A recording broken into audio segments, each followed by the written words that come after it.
우리가 살다 보면 앞길이 막막할 때가 있습니다. 어디에도 희망이 보이지 않을 때 우리의 삶은 지옥처럼 느껴집니다. 단테의 신곡을 잘 알고 계신가요? 단테의 신곡 지옥편에 보면 지옥 입구에 여기에 들어오는 자 모든 희망을 버릴지어다 라고 쓰여 있다고 합니다. 단테는 희망이 없는 곳, 다시 말해 희망을 버려야 들어가는 곳이 지옥이라고 생각했던 것 같습니다. 그래서 많은 사람들은 믿음의 반대말을 불신이 아니라 절망이라고 이야기하기도 합니다. 할 수 없다는 절망감이 우리를 사로잡을 때, 그때 그곳은 지옥이 됩니다. 그런 의미에서 오늘 본문의 주인공인 하갈은 지금 지옥을 맛보고 있습니다.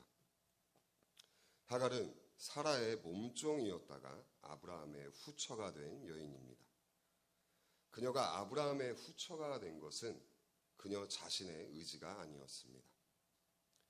아기를 낳아야 하는 아브라함에 의해 어쩔 수 없이 그렇게 되었습니다.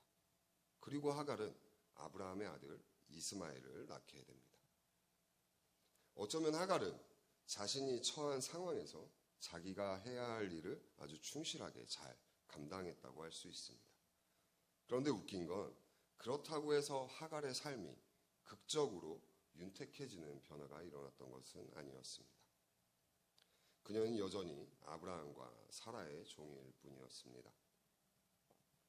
어찌 보면 오히려 아이를 낳지 못하는 사라의 구박 때문에 이전보다 더 힘들어졌다고 할 수도 있습니다. 더욱이 사라가 이삭을 낳고부터 하갈은 아브라함 집안에서 골칫거리였습니다. 그리고 마침내 파국의 날이 찾아왔습니다. 이삭이 젖을 떼는 날, 아브라함은 기뻐하며 큰 잔치를 벌였지만 사라의 마음은 그렇지 않았던 것 같습니다. 성경은 사라의 마음을 이렇게 표현합니다. 오늘 본문 9절입니다. 사라가 본즉 아브라함의 아들 애굽 여인의 하갈의 아들이 이삭을 놀리는지라. 정말로 여종의 아들 이스마엘이 이삭을 놀렸는지 저희는 잘 알 수 없지만 하갈과 이스마엘을 미워하는 사라의 눈에는 적어도 그렇게 보였던 것 같습니다. 왜냐하면 사라는 자신의 아들의 이름은 정확하게 이삭이라고 부르고 있지만 이스마엘의 이름을 의도적으로 숨깁니다. 고의적으로 이스마엘이 아니라 하갈의 아들이라고 부르며 그의 이름을 부르지 않고 멸시하고 있습니다. 또한 사라는 하갈의 이름도 부르지 않습니다. 하갈의 이름을 놔두고 애굽 여인이라고 부르고 있습니다. 그들을 멸시하던 사라는 이 일을 핑계로 하갈과 이스마엘을 내쫓고 싶어 했습니다. 그러면 아브라함이 조금 감싸줘야 하는데 아브라함도 조금 주저하는가 싶더니 결단을 내립니다. 아브라함은 하나님의 위로와 약속을 받고 그들을 쫓아냅니다.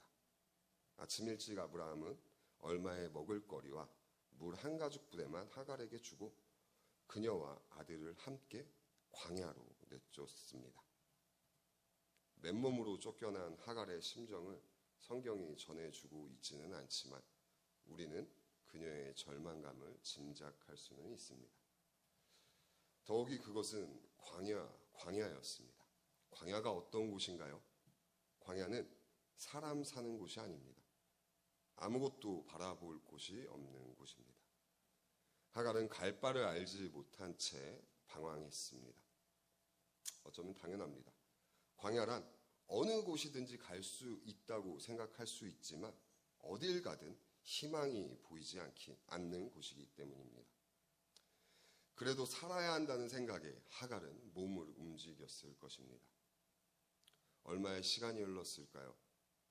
한 가죽 부대의 물마저 떨어졌습니다. 광야에서 물은 곧 살아갈 수 있는 마지막 희망을 뜻합니다.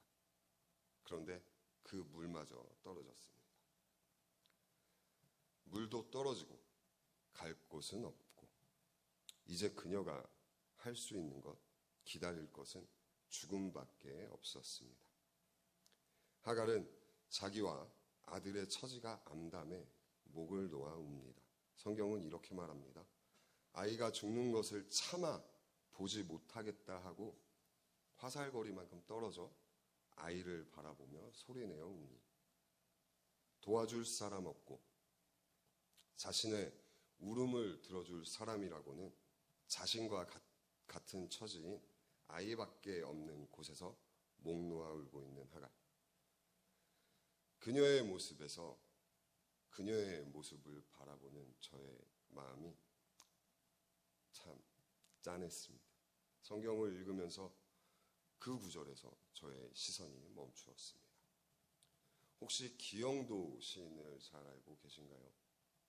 기영도 시인의 기억할 만한 지나침이라는 시가 있습니다. 그렇게 길지 않으니까 제가 낭독해 보겠습니다. 기억할 만한 지나침.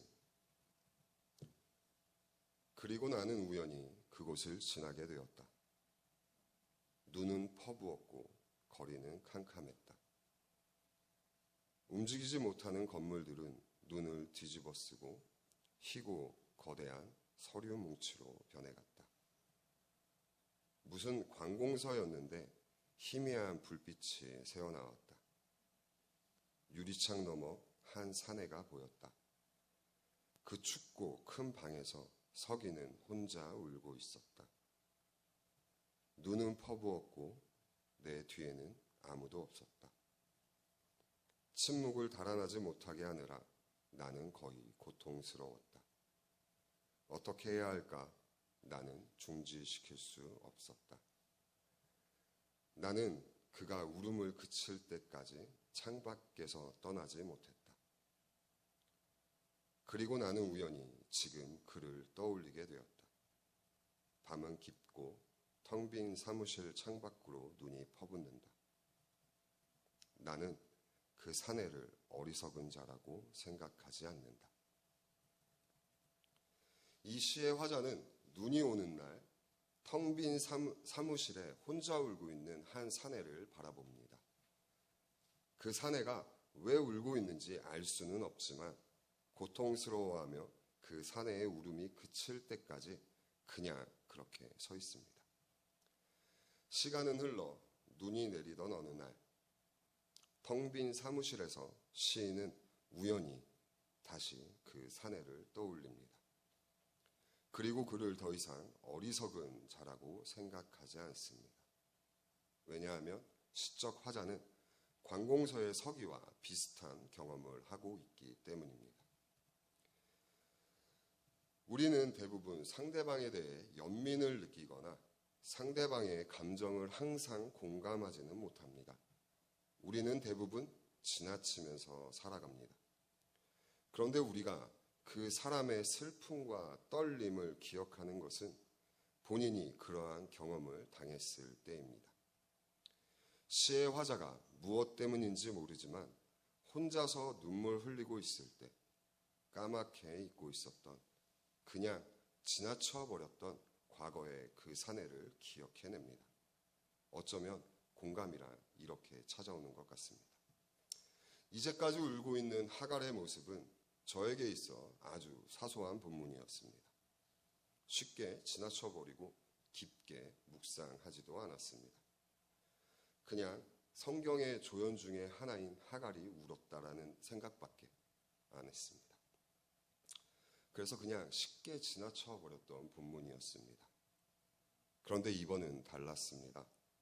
우는 것 말고는 아무것도 할 수 없는 하갈의 처절함이 가슴 저리게 다가왔습니다. 아마 저의 상황 때문에 그렇겠죠.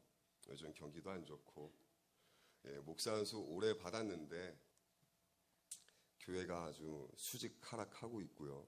열심히 모아서 투자했던 주식은 뭐 다들 아시죠. 그리고 제가 이중직 목사여서 직장을 다니고 있습니다. 그런데 그 직장도 얼마 전에 이제 연봉 협상이 잘 안 돼서 이직을 한 상황이었습니다. 그래서 그런지 이 본문이 저한테는 쉽게 지나칠 수 있는 본문은 아니었던 것 같습니다. 그런데 하갈이 절망에 빠졌던 순간은 이번이 처음은 아니었습니다. 창세기 16장에 보면, 그러니까 오늘이 21장입니다. 오늘 상황이 오기 바로 몇 해 전, 사라에게 쫓겨난 하갈은 광야를 방황하다가 절망의 늪에 빠집니다. 그리고 지금과 비슷한 죽는 것 외에 다른 선택이 없는 것 같은 상황을 마주합니다. 그때 하나님이 찾아오셔서 하갈에게 삶의 용기를 불어넣으시며 보호를 약속하셨습니다.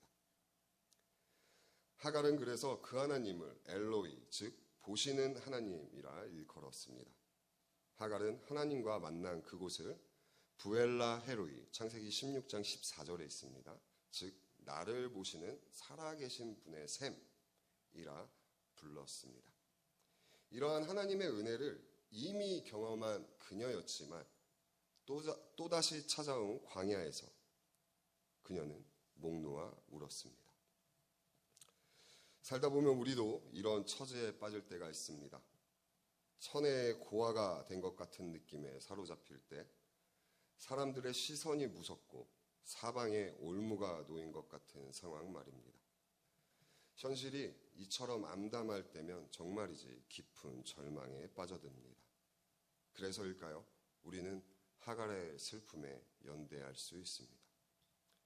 목 놓아 울고 있는 하갈, 들어줄 일 없는 울음이기에, 아무도 들어줄 사람이 없기에 더 처절합니다. 그러나 하나님은 여전히 그녀를 보고 계셨습니다. 절망과 두려움, 극한의 외로움으로 차마 언어가 되지 못하고 터져나온 그 하갈의 그 울음을 하나님은 또 들으셨습니다. 아무도 듣지 않은 것 같았지만 하나님만은 듣고 계셨습니다. 그리고 하나님은 하갈의 마음을 위로하십니다. 하갈아, 무슨 일이냐? 두려워하지 말라. 하나님이 저기 있는 아이의 소리를 들으셨다. 일어나 아이를 일으켜 내 손으로 붙들라. 그가 큰 민족을 이루게 하리라 하시니라. 때때로 하나님은 가장 절망적인 순간에, 가장 절망적인 상황에서 가장 큰 희망으로 다가오시는 것 같습니다. 우리가 스스로 어찌할 수 없는 한계에 부딪혔을 때, 우리가 희망을 잃고 광야 같은 세상에서 방황할 때, 그때야말로 하나님의 은혜를 기억할 만한 때입니다. 여러분들은 성경의 어떤 책을 가장 좋아하시나요? 창세기 좋아하시나요? 아니면 복음서? 아니면 바울의 서신? 저는 구약 성경의 시편을 되게 좋아합니다. 그리고 그 시편에는 여러 종류의 시가 있는데 그 중에 탄식시라고 불리는 시들을 좋아합니다. 탄식시는 말할 수 없는 공경에 빠진 사람이 하나님께 탄원하는 내용입니다. 그런데 탄식시의 대부분은 탄식으로만 끝나지 않습니다. 탄식시의 시인들은 하나님 앞에 나와 자기 사정을 아래다가 오랫동안 잊고 있었던 사실을 기억해냅니다. 지금까지 나에게 은혜를 베풀어 주신 하나님에 대한 기억입니다. 그리고 그들은 마침내 하나님이 자기를 버린 적이 없음을 깨닫게 됩니다. 그런 깨달음 후에 그들을 사로잡고 있던 문제들은 해소됩니다. 쉽게 지나쳤던 하나님의 은혜가 그들을 절망으로부터 돌이켜 희망을 향하게 하는 것입니다. 아마도 시편의 시인들이 그 시를 쓸 때 몇 년에 걸쳐서 그 시들을 쓰진 않았을 것입니다. 바로 아마 이렇게 썼겠죠. 그러면 그 상황 동안 내가 정말 힘들었던 그 상황이 극적으로 변하는 현상이 일어났을까요? 그랬을 수도 있겠지만 제가 생각하기에 그러진 않았을 것 같습니다. 그럼에도 그들은 탄식하다가 하나님을 찬양합니다. 왜냐하면 하나님께 자기의 사정을 아뢰면서 그때 깨닫게 되는 것이죠. 우리를 보호하시는 것이 하나님이십니다. 그러면서 그들을 사로잡고 있었던 문제가 이제 별게 아님을, 그래서 그 문제가 해결되는 것이 아니라 해소되었다고 이야기하는 것입니다. 하갈은 광야로 내쫓긴 자신과 이스마엘의 운명이 불쌍해서 통곡했지만 하나님은 그들을 위해 다른 계획을 세우고 계셨습니다. 지금 내쫓긴 그 아이가, 지금은 멸시받는 그 아이가 큰 민족의 조상이 된다고 약속하셨습니다. 그 약속을 듣고 있던 하갈도 예전에 창세기 16장에서 약속하셨던 하나님의 말씀을 떠올렸을 것입니다. 그녀는 하나님의 약속을 그냥 지나쳤을지 모르지만 하나님은 하갈의 지나침을 기억하게 하셨습니다. 그리고 눈이 맑아진 하갈은 삶의 희망인 샘을 발견하고는 아이에게 먹입니다. 이제 비로소 하갈은 절망으로부터 돌이켜 희망을 향해 나아가게 되었습니다. 혹시 절망감에 사로잡혀 신음하고 계신 분이 계신가요? 아까 제가 주신 이야기하고 그래서 저를 보시며 이 목사 너나 잘하세요 라고 생각하시는 건 아닌가요? 네. 그런데 슬프게도 맞습니다. 제가 하갈처럼 신음하고 있습니다. 어쩌면 하갈의 모습이 저의 모습이라고 해도 과언이 아닐 것입니다. 그래서 말씀을 준비하면서 많은 위로를 받았습니다. 하지만 그렇다고 해서 제 삶에 하갈이 발견한 그 샘이 발견된 것은 아닙니다. 아직도 어디로 가야 할지 막막하고요. 불안하기는 매한가지입니다. 그러나 샘이 없어도 괜찮을 것 같다는 생각을 했습니다. 왜냐하면 저를 지금까지 인도하시고 보호하신 하나님이 분명하게 기억났기 때문입니다. 돌이켜 생각해보면 눈물겨운 순간도 있었지만 그만큼 위로도 컸습니다. 마음이 무거운 순간도 있었지만 그 짐으로부터 해방되는 기쁨도 있었습니다. 마치 세상에 혼자 내던져진 것 같이 쓸쓸한 순간도 있었지만 조용히 다가와 손잡아준 김영광 목사님 같은 분도 있었습니다. 이 모든 것이 주님의 은총이었습니다. 그래서 추수감사주일에 탄식하지 않고 저는 감사할 수 있는 것 같습니다. 오늘 저의 이야기를 듣고 계신 여러분들이 우연히, 정말 그러지 않기를 바라지만 정말 우연히 지금 저를 떠올리는 날이 오게 된다면 오늘 본문을 기억하셨으면 좋겠습니다. 하나님이 살아계시는 한 우리에게 희망은 있습니다. 기도하겠습니다.